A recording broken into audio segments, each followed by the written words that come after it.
You ready? Yes. Now I am. All right, CJ, your word is sand. Sand. All right, here we go. 3, 2, Been going to the beach more this year. Feel like really? as a resident of Chicago in the past, I have not really taken advantage of the fact that we have a million beaches. Yeah. Because you get sand everywhere. It's annoying. And it's hot. I don't like being hot. But It is. it's nice. Been trying to go more. That is nice. It's good to get outside. What beach do you go to? Various. Depends what kind of mood I'm in. Hey, welcome to the Overtalking Podcast with your host, Ken and CJ. Say hi, CJ. Hi, CJ. This is the show where we talk about TV shows and movies, and this week it's just the boys, and we're talking about the Sandman, but not Adam Dog Sandler. Beach. You got Montrose. You got North Ave. I played beach volleyball. Have we talked about that? I don't think so. That makes sense. You're tall. Yeah, we did have a fairly tall team for the most part. Nice. Yeah, you that was weren't pretty really fun. into that before, right? No, I haven't played. I don't think I've ever played volleyball in any sort of recreational league or anything like that. Oh, dang. Nice. Yeah, I know a lot of our friends were really into that, and some even went to college for it, more or less. Yeah. But yeah, no, that's awesome. Those dang jocks. Yeah, I know. The very first day, though, it's like, oh, cool, yeah, we'll play beach volleyball in the summer, get some sun, be outside. And the first game, I think it was about 52 degrees out. It was cloudy and windy. It was like, this sucks. I don't know. I mean, like, yeah, I'm sure you would want it to be maybe a little warmer, but if you're moving around a lot, like, you don't want to be, like, drenched, right? True. I don't know. But it was right on the lake, so it was, like, worse where we were playing, too. I would have been fine if it was, like, normal, but then you're getting, like, the lakefront winds and the Right. times and stuff. But, yeah. God. So weird. That's Chicago summer for you. One day it's that, and the next day it's like 95. And then, yeah, we played one Feels game like where 101. there was like a heat warning, and they didn't cancel the games. It was like, hey, yeah, maybe you shouldn't go outside, but volleyball games is still on. Great. Yeah. Yes. Activity in the heat Yeah. is okay, apparently. That was a fun one. Did you win? We did. I can't remember which games we won, but we did pretty well. We ended up not doing the championship, I think, because of either scheduling conflicts and also we just like didn't feel like it or something like that. I don't remember. But no, yeah, it was fun. We weren't getting like smoked by anybody, and there weren't too many teams that were taking it super seriously because that can ruin it. We specifically chose like the lowest level of difficulty league kind of thing. Nice. That's more fun, I feel Yeah, like. exactly. We're here to have some fun, not take it super seriously and like Right. yeah. So in that heat advisory one, were you like just like literally dripping? Like, It wasn't. I thought I was going to be. I was definitely sweaty, but no, it wasn't bad where it was like, I can't move. This is so hot and sucks. I was expecting it to be that way, but I think maybe because, again, we were by the lake, we got some wind at least to relieve us. But yeah, it was. You definitely had an advantage depending on which side of the net you were on because the sun was so bright and some people didn't bring sunglasses. So it's like, oh, ball goes above the net. I have no idea where it went. Can't see anything. dang, nice. Well, Fun stuff. so when you would dive for the ball, would you come up like just covered in sand? Ken, I'm not diving for the ball. What are you? This No? is the lowest level. No, I'm not diving. So I'm totally picturing something very different than what happened. You're picturing Okay. Top Gun. This was not that. I'm literally picturing Top Gun. Yeah, I thought of Top Gun when you were talking about getting lost in the sun. You don't see yeah. them. Have you seen the new one? I did. Yeah. Did you? No, not yet. I'm waiting for it to come out on like a streamer or something. It was definitely. We saw it in theaters, and I would recommend that if you still can. But yeah, it's a good movie. I liked it. Okay. Have you seen the first one? So that's the thing. I finally just watched the first one for the first time like a month or so ago. It's not What'd you good. think of that? It's not good. Okay. All right. It does not hold up. It's pretty boring most of the movie. Like barely anything happens. One of the main characters dies not even in actual combat, but in a simulation. Like That's the heart-wrenchingest most part of that movie, CJ. Where is your heart? I was more confused of like, that's how he dies? Yeah. And then he gets over it in like the next 5 minutes. He's in the bathroom in his underwear, and they're like, captain or whatever, subordinate comes up and was like, hey, you got to forget about it. He's like, okay. And then they move on. I don't know. It's not good. That movie, it's definitely a product of its time, but it's also like a feel, right? Like it's a mood. Yeah. I don't know. I love the music. I love the very homoerotic volleyball playing that happens. I don't know. It's just it is what it is, and I don't know. You kind of get in the mood for it sometimes. Maybe not you, but I do. I don't know. I think when it came out, it was super cool in that like not a lot of movies had those sorts of actual like planes zipping around and those types of shots in movies. Mm-hmm. But yeah, if you actually like kind of walk through the plot, like barely anything happens in the movie. That's fair. Yeah. I will say, without giving too much away, the new movie does have a maybe more coherent plot built in. And that's the thing. I've only heard good things about the new one. I do want to see it because everybody says it's amazing. Yeah, but, for sure. Yeah, I think I missed the boat on seeing it in theaters. That's okay. I think they did a good job of making it feel like the first movie with like the music and stuff, but still making it appeal to a more discerning audience of today that more entertainment. Just let it fly. Yeah. For sure. I think that's what it is. Like these days, our tolerance for excitement has gone up. Where like, the big blockbusters nowadays are the Marvel movies or Fast and Furious, where there's like 5 different boss fights throughout the movie instead of just like the whole movie leading up to one and then it ends, which is sort of the case for the first one. It's like they're training. They finally get out there to see some combat. They shoot down like 2 planes. Credits.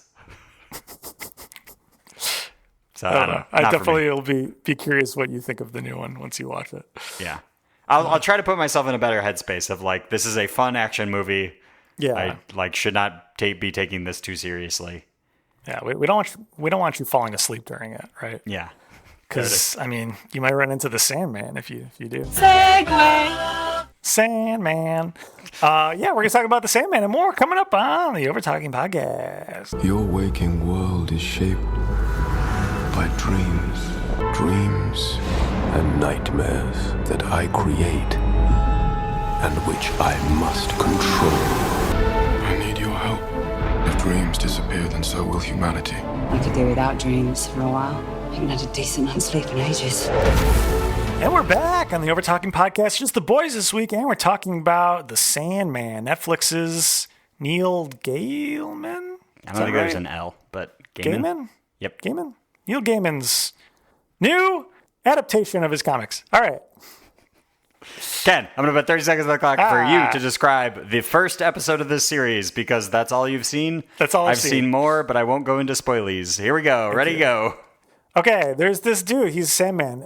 He rules dreams. He's king of dreams and nightmares. Mm-hmm. And he goes into the real world for reasons that I don't totally remember. And then he gets captured by some evil dude and he's naked for most of the first episode. Yep. He's in a glass ball, and eventually he gets out. And the world of dreams is destroyed, 4, basically, and he's now got to try to rebuild it. 1. Yeah. Okay. So quick correction. He doesn't sort of like venture out into the world. He is captured. That wasn't by choice. He went out in the world, right? To see that dude with the no eyes.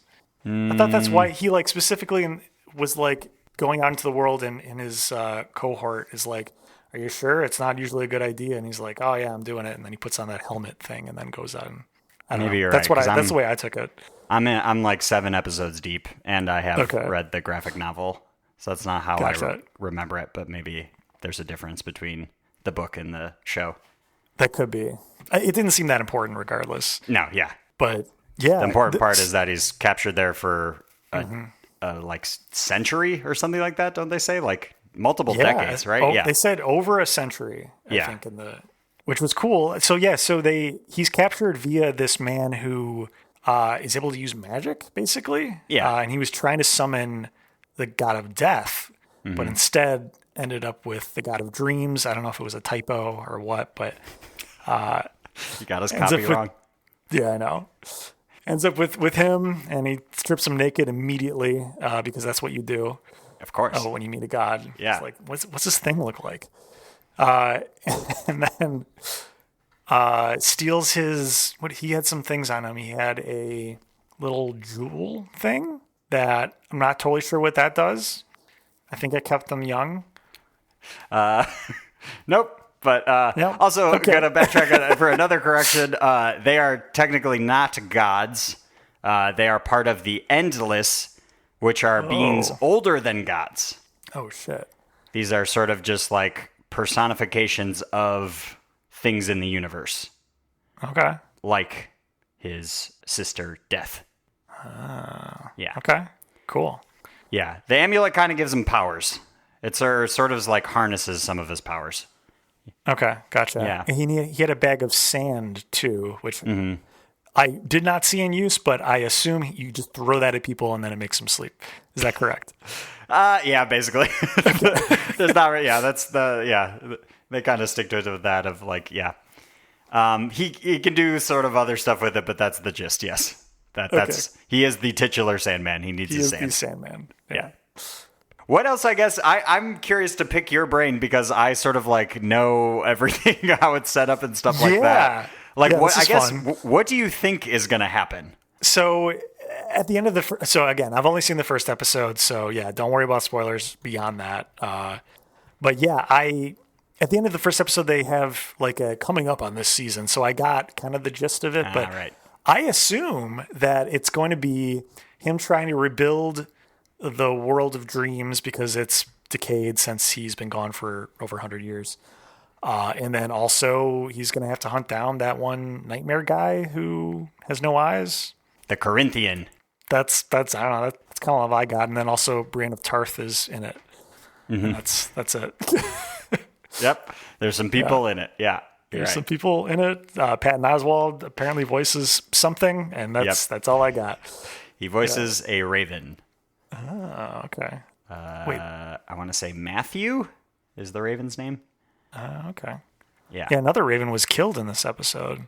Or wasn't I don't know if it was a raven or not, but it was a bird. I think it was another raven. Yeah. Those are sort of his friends. Okay.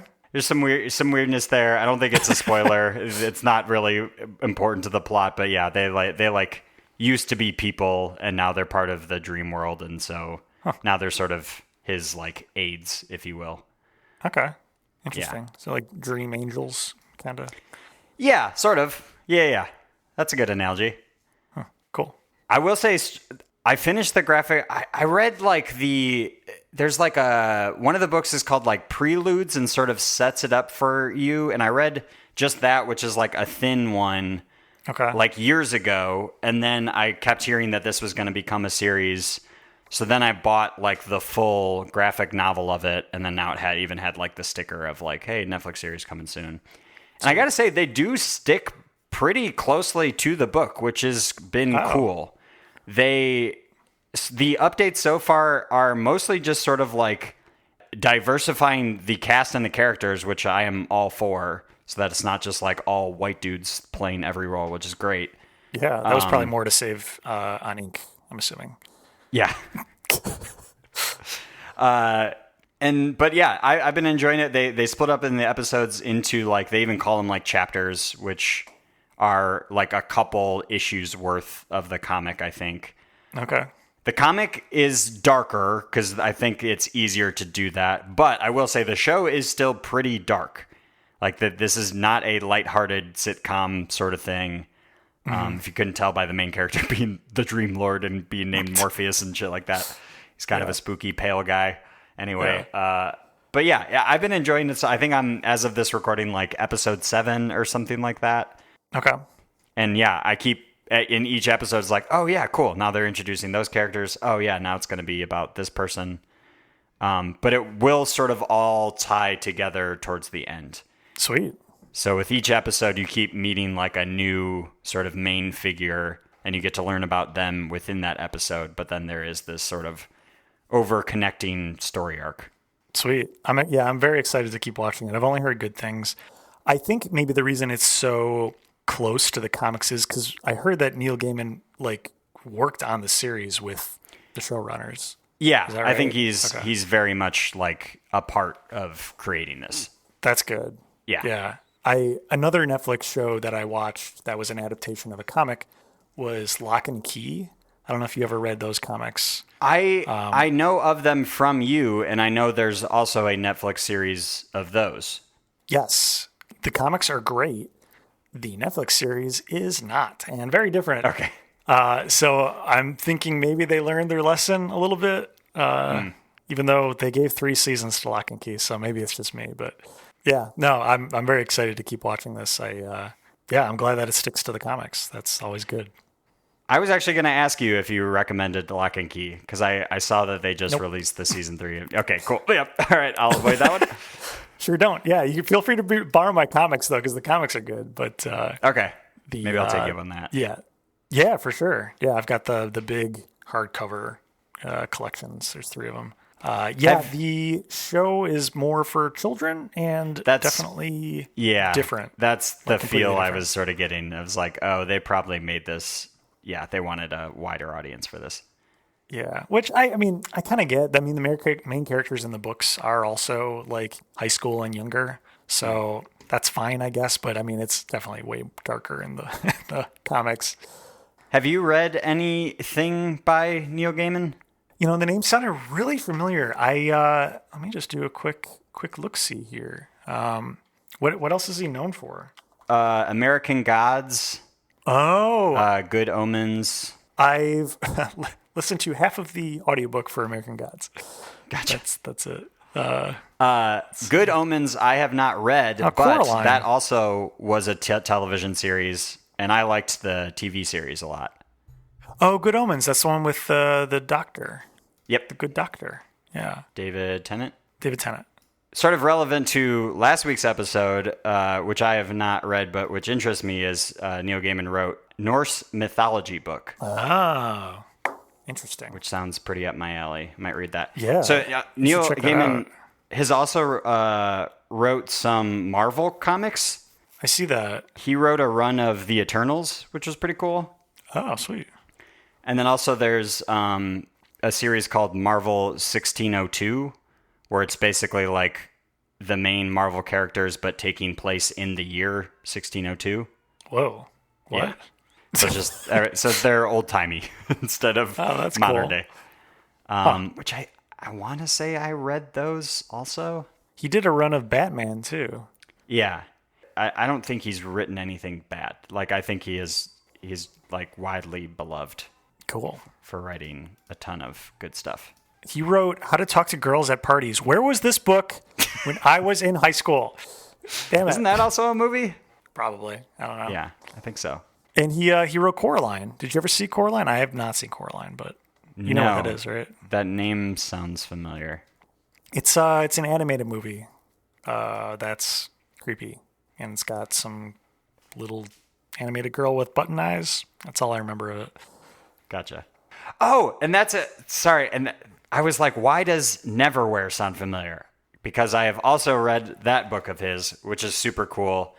I saw that they also turned that into a television show, but it looked bad because it was made a while ago and it seemed low budget. So I did not dive into the show. What was Neverwhere about? Kind of this like underground fantasy world. Basically, these people, I think they're called Neverwhere because they sort of cease to exist in society. Like, something happens to the main character where then all of a sudden no one will acknowledge his existence. His apartment is taken over by somebody else, and he's like, what are you doing? I live here. They won't acknowledge that he exists until like finally somebody bumps into him on the street, and he's like, oh my God, you can like see me? And they're like, yeah, like follow me, and take them literally like underground, like through the sewers or something like that. And that sort of leads into this like whole fantasy underground world called Neverwhere. Cool. Or like, wow, that's a great setup. You did a good job explaining that without giving too much away. That was very good. Yeah, I highly recommend that one. That was a super fun read. Yeah, a lot of cool characters, and yeah, kept my interest. That was a fun one. Cool. I should read his Batman ones, though. He's just written like a bazillion books. I don't think you'd be able to get through all of them. Yeah. He sounds like Alan Moore. Yeah. Like, right. Yeah. Crosses over just, into churn comics, it out. but also does his own thing. Yeah, that's sweet. Exactly. I'm so curious to, I want your opinion already of the rest of the episodes of the show, because I think you'll like it. I'm glad you're liking it so far and that it's kept your interest. I also have the graphic novel if you want to read it, but it'll spoil the show because it's the same. Yeah, I'll get through the show. Does the show cover, or does it feel like it's going to cover the entire graphic novel?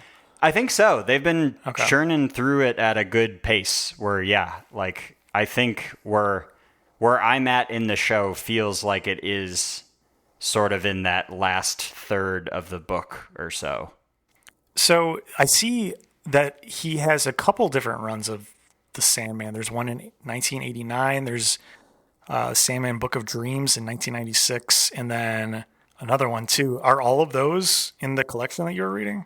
I don't think so. Yeah, because there's like he's got at least, I don't know, 9 volumes of the Sandman, and so I don't think all of them are in the like big thick one that I had. So maybe I just read like a couple volumes. Or maybe you read the like original series or something. And I mean, I could check. It's on the bookshelf behind me. Now's the time, CJ. Do you want me to? Yeah, we're recording the podcast. Go check.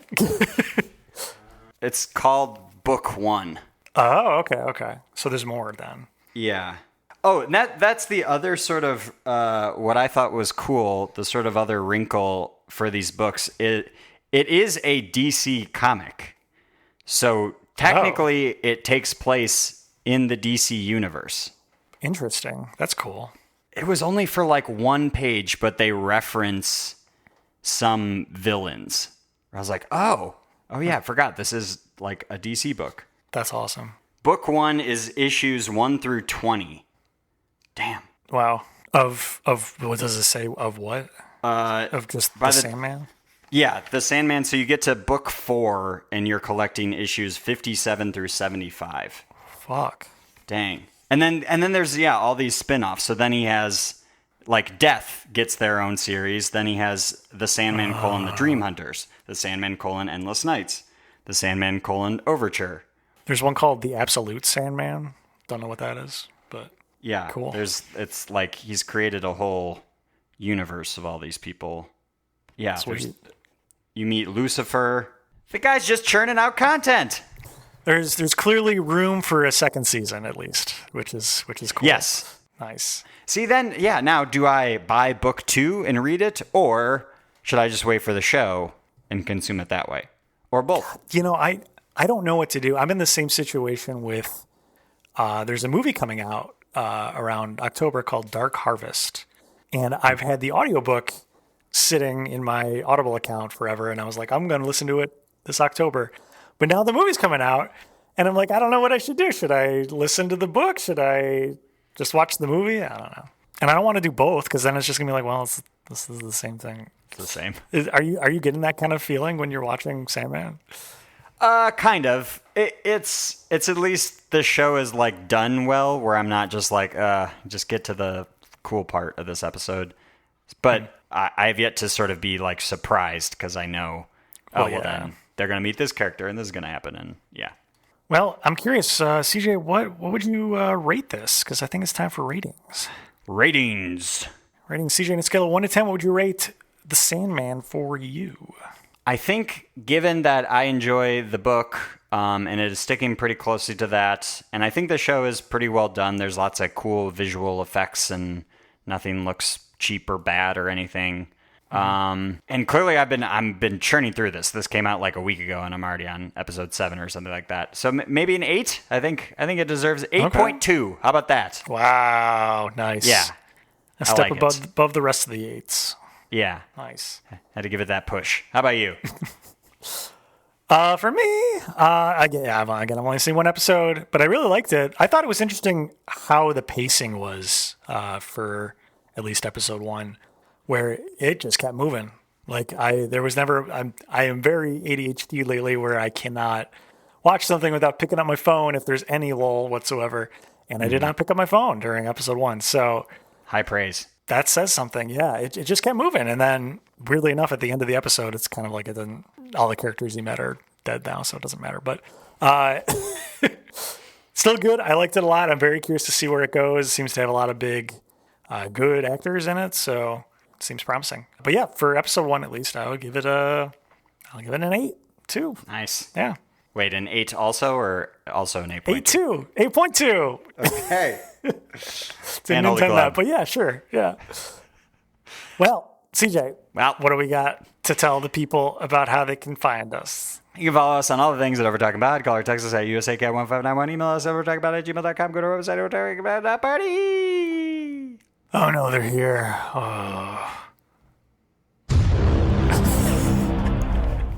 They're there. They got hung up on their cloaks for a second, but they made it.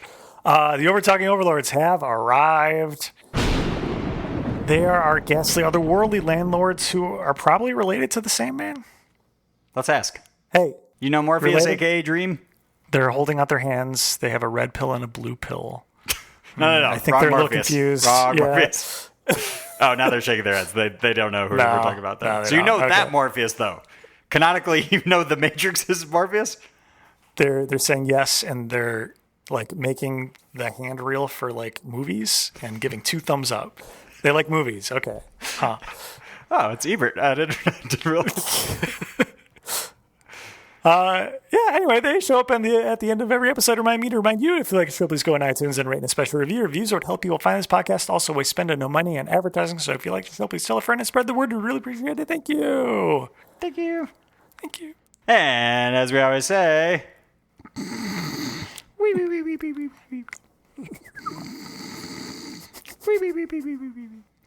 Goodbye. Bye. This episode of the Overtalking Podcast was produced by Ken and CJ. Edited by CJ. Music by Justin Peters. Logo by Nate Richards. Check out Nate's work on Instagram at Nate Richards Designs.